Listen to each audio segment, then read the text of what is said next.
when God blesses you financially, rise your standard of living, rise your standard of giving. Anakuwa anatuambia kwamba kwa Kinyaturu, kama Mungu amekubariki kifedha, usiinue kiwango chako zaidi cha maisha. Sijui kama nitatafsiri vizuri Kinyaturu, lakini inua kiwango chako zaidi cha kumtolea Mungu.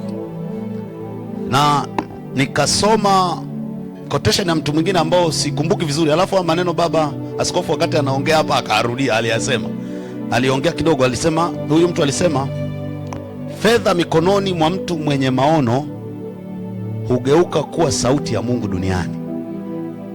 Fedha mikononi mwa mtu mwenye maono. Sasa ile maono mimi nilizania labda mwenye Mungu, mwenye hofu ya Mungu, mwenye nini, lakini alisema fedha mikononi mwa mtu mwenye maono hugeuka kuwa sauti ya Mungu duniani. Kwa hiyo kumbe mtu anaweza akawa na fedha, ile fedha yake ikasimama kwenye nafasi ya Mungu, kwa ikawa sauti ya Mungu, kwamba watu wamebarikiwa, watu wanamsifu Mungu, watu wanamtukuza Mungu kwa sababu ya fedha ya mtu mmoja mwenye maono. Na tunaamini wote tuliokuja jioni ya leo ni watu wenye maono. Amina jamani, ni watu wenye maono. Sasa nataka niongee kuhusu mbegu ya utajiri. Na mara nyingi sana tunapoongea kuhusu huduma au ministry, huwa tunaziongelea hizi huduma tano.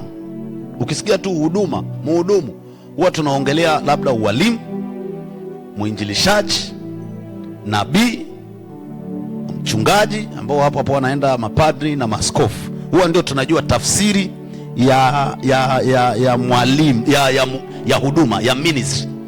Au tunapoongelea pia kuhusu mtumishi wa Mungu, huwa tunahusianisha na mhubiri wa Injili.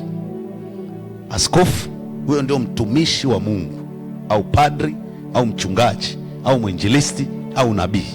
Ni mara chache sana tumehusianisha utoaji na utumishi wa Mungu. Mara chache sana. Huwa tunadhania kwamba mhubiri au mtumishi wa Mungu ni yule anayesimama jukwaani kama kanuti na anayeshika mic. Lakini ukisoma Biblia, neno la Mungu, utakuja kuona kwamba utoaji umechukuliwa kama huduma na ni kama utumishi. Inaitwa huduma ya utoaji, ministry of giving.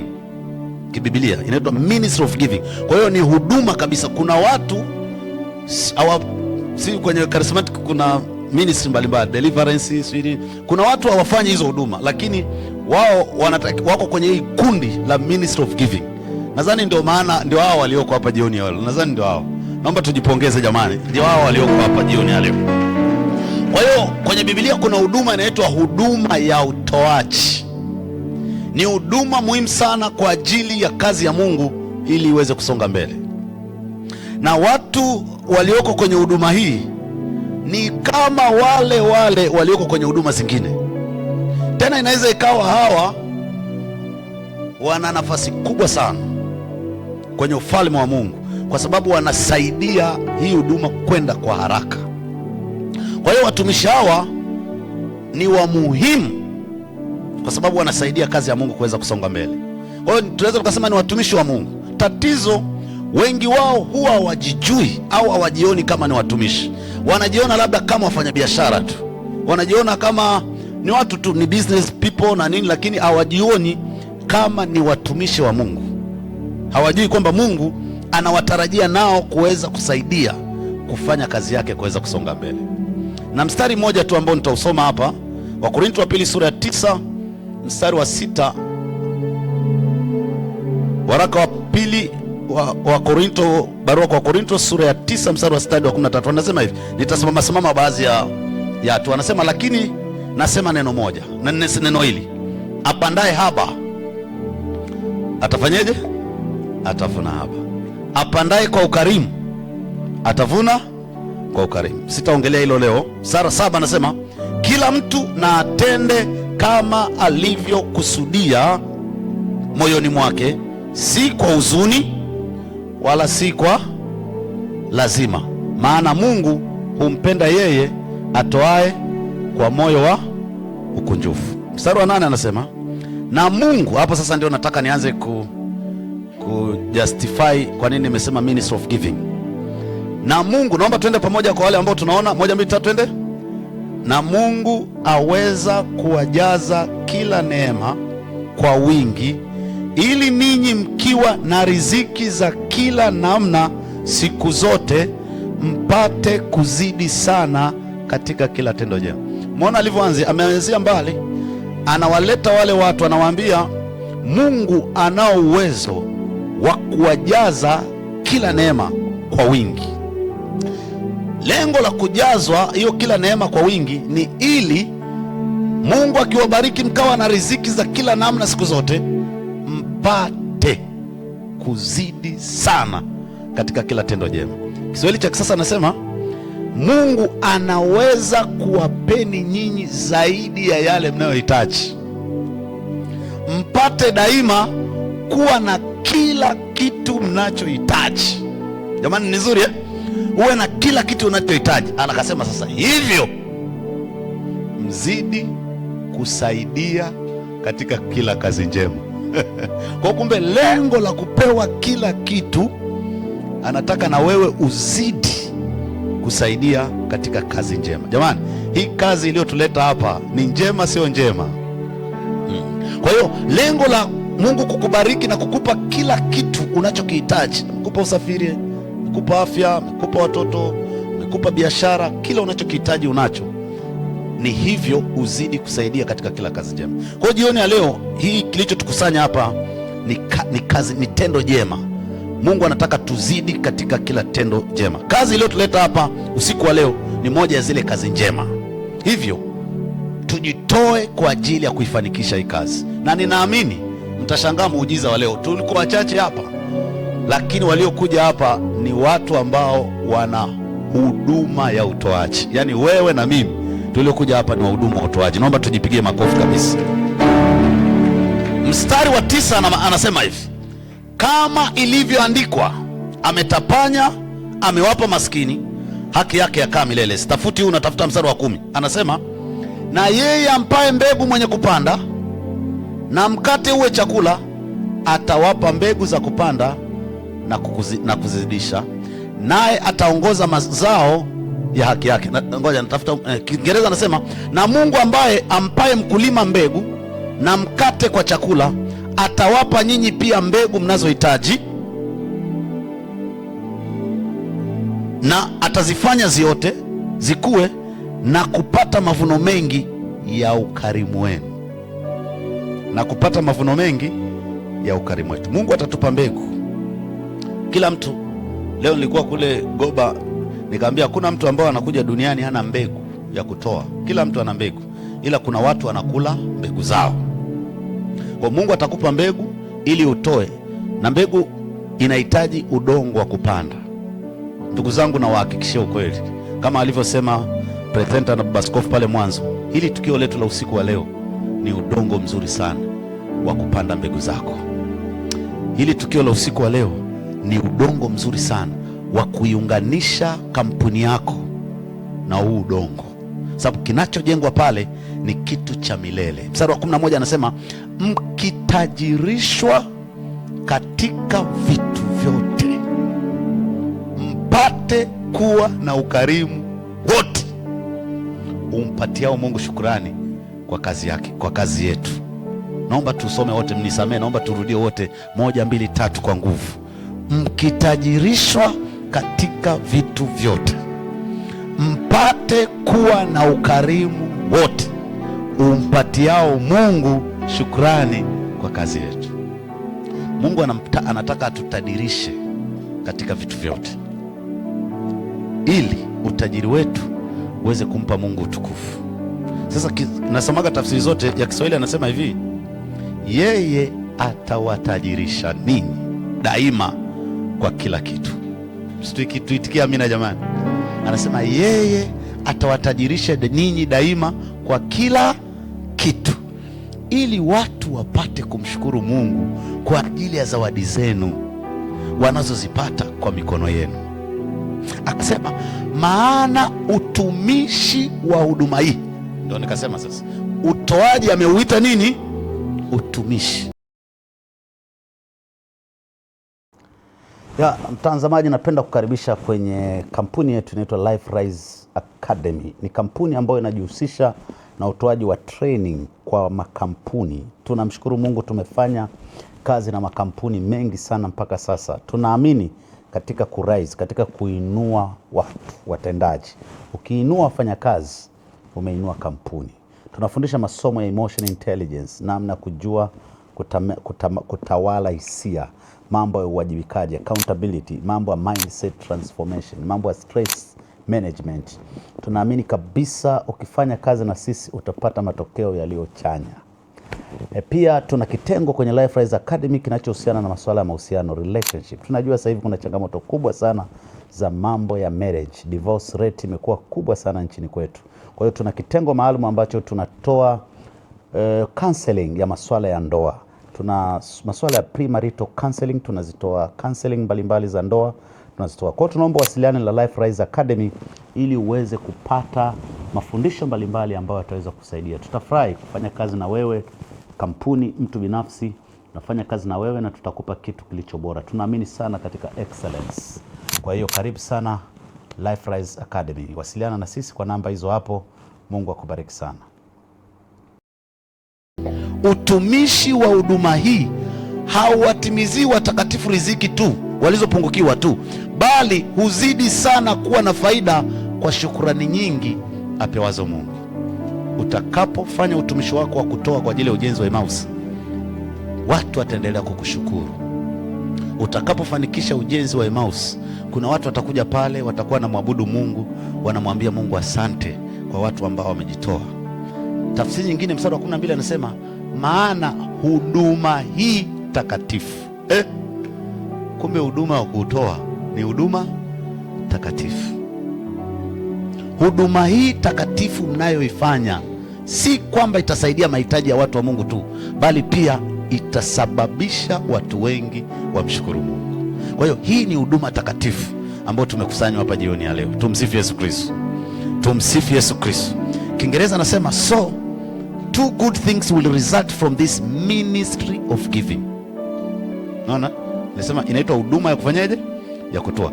Two things will result from this ministry of giving. The needs of believer in Jerusalem will be met and they will be joyfully express their thanks to God. Kwa hiyo nilikuwa nakuonyesha kwamba ulichokuja kukifanya leo kinaitwa ministry. Ni huduma. Hujaja tu kutoa hela, umekuja kufanya huduma. Na Amplified anasema for the ministry of service offering.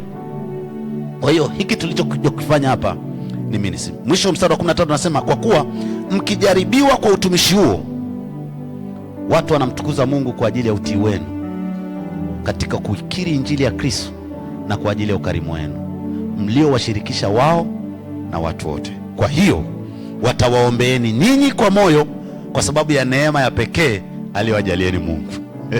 Kupata pesa, kuwa na biashara, kuwa na kampuni, kuwa na biashara ni neema ya pekee ambayo Mungu amekupa. Tumsifu Yesu Kristo.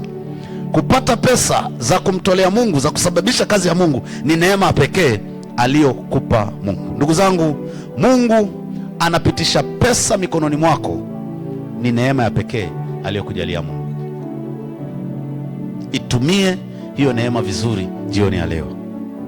Itumie hiyo neema kusaidia kazi ya Mungu kuendelea kusonga mbele. Kuna onyo moja Biblia linasema kwenye Kumbukumbu la Torati sura ya 8, anaongea kitu kigumu kidogo hapa. Kumbukumbu la Torati sura ya 8 mstari wa 11 anasema, angalieni, be carefully, utakapokuwa umekula na kushiba na kujenga nyumba nzuri na kukaa ndani yake, na makundi yako ya ng'ombe na kondoo yatakapoongezeka, na fedha yako na dhahabu yako itakapoongezeka, na kila kitu ulichonacho kitakapoongezeka, basi moyo wako usiinuke ukamsahau Bwana Mungu wako aliyekutoa katika nchi ya Misri, aliyekutoa Singida, aliyekutoa kule Rombo, aliyekutoa kule Mbeya. Usije ukamsahau wakati umejenga, biashara zinaendelea vizuri, maisha yanakwenda vizuri. Anasema angalia, usije ukamsahau Bwana Mungu wako, kwa sababu moyo, ndugu zangu, una tabia ya kuinuka. Fedha tukipata, badala ya kujua ni ministry kwa ajili ya kusaidia kazi ya Mungu, wengi watu tunadhania ni nguvu zetu, alafu tunaanza kujisahau. Ukuta mtu mwingine anaoa mke wa pili, yule wa kwanza anamuona afai, anafanya mambo, anabadili, fedha inamkimbiza vibaya, wakati ile ilikuwa ni huduma kapitishwa kwake ili iwe mfereji. Nitaiongelea ninapomalizia hapa. Anaanza kujiona, anasahau Mungu, anasahau kusaidia kazi ya Mungu, anasahau kujitoa. Anasema kwa sababu yeye ndiye aliyekuongoza katika jangwa lile kubwa lenye kutisha. Mtakumbuka jamani, tulipotoka. Ukikaa hapo kakumbuka ulipotoka shule ya msingi, sekondari. Wengi hapa tulikuwa tunasoma peku. Mungu amekuleta hapa mjini akakufanikisha. Anasema pori lenye nyoka za moto, nge, nchi isiyokuwa na maji, aliyekutoa katika maji ya mwamba mgumu, alikutolea. Anajaribu kuelezea wana wa Israeli, aliyekulisha jangwani kwa mana wasiojua baba zako, apate kukutweza. Mstari wa 17 anasema, hapo usiseme moyoni mwako, nguvu zangu na uwezo wa mkono wangu ndio ulinipa utajiri huu. Ni rahisi sana kufanya hili kosa kama hujajua kwamba pesa zinazopita kwako ni ministry, ni huduma. Unaweza ukafika mahali ukazania ni nguvu zako. Anasema usiseme moyoni mwako, nguvu zangu na uweza wa mikono yangu ndio ulinipa utajiri huu. Anasema 18, kama unaweza kusoma naomba tusome kwa pamoja. 1, 2, 3 twende. Bali utamkumbuka Bwana Mungu wako, maana ndiye akupae nguvu za kupata utajiri, ili alifanye imara agano lake alilowapia baba zako kama hivi leo. Kwa hiyo ni Mungu, ndugu zangu, aliyetupa utajiri, nguvu za kufanyaje? Za kupata utajiri. Anasema tumkumbuke Bwana Mungu. Unamkumbukaje Bwana Mungu? Kushiriki kwenye tukio hili la leo, unamkumbuka Bwana Mungu. Kwanza atakuja jioni ya leo mahali hapa, umemkumbuka Mungu. Naomba ujipongeze, naomba tuwapongeze. Kuja jioni ya leo umemkumbuka Mungu. Kutumia pesa zako kusaidia kazi ya Mungu ni kumkumbuka Mungu. Kujitoa kwa ajili ya kazi ya Mungu ni kumkumbuka Mungu. Kwa kweli nilikuwa nampenda huyu baba marehemu, apumzike kwa amani. Nadhani matajiri wengi kuna la kujifunza kutoka kwa mengi. Mnakumbuka alikuwa anaandaga chakula kwa ajili ya yatima. Mnakumbuka pale Diamond, anawajaza watu pale. Nilikuwa napenda kauli yake moja. Alikuwa anasema, nilikuwa naitafuta hapa sikuiona, lakini alikuwa anasema, nitakumbuka. Alikuwa anasema, mimi ni mfereji. Kama mnakumbuka, Mungu amepitisha hii utajiri kwa ajili ya watu wengine. Kwa mimi ni mfereji wa kupitisha hizi baraka kwa ajili ya watu wengine. Simko mnamsikia anasema hivyo sana. Alielewa, alikuwa anaitwa makanisa yote. Yeye ni Mluteri lakini alikuwa anaenda Katoliki, Pentekoste, Anglican, yote anaitwa. Ukienda pale utasikia milioni 500, milioni 100, milioni, bilioni 1. Anasema mimi ni, na ana sauti ile nyembamba, mnaikumbuka sauti yake? Sauti kembamba hiyo. Mimi ni nani tu. Sasa mimi sijui kuigia sauti. Mimi ni nani tu, mfereji. Nimepatia. Mzee ananiambia asante, nipigeni makofi, kumbe nimepatia. Kwa hiyo anasema mimi ni mfereji tu. Nilikuwa napenda sana hiyo kauli, na ni kweli. Sasa angalia, hayupo sasa hivi. Mali zile ameziacha zote, lakini legacy yake bado inaishi. Watu waliowasaidia bado wanaishi. Makanisa aliyoyajenga bado yapo, ingawaji yeye hayupo. Ndugu zangu, tumekuja jioni ya leo kuweka legacy, sio kutoa tu. Hili jengo litakapokamilika, jina lako litakuwa pale. Amina jamani, amen. Kuna mtu mmoja amesema, ukubwa wa mtu hauonekani kwa alichokusanya, unaonekana kwa alichotoa au anachotoa. Ukubwa wa mtu haonekani kwa accumulations ya vitu alivyokusanya. Ukubwa wake unapimwa kwa nini?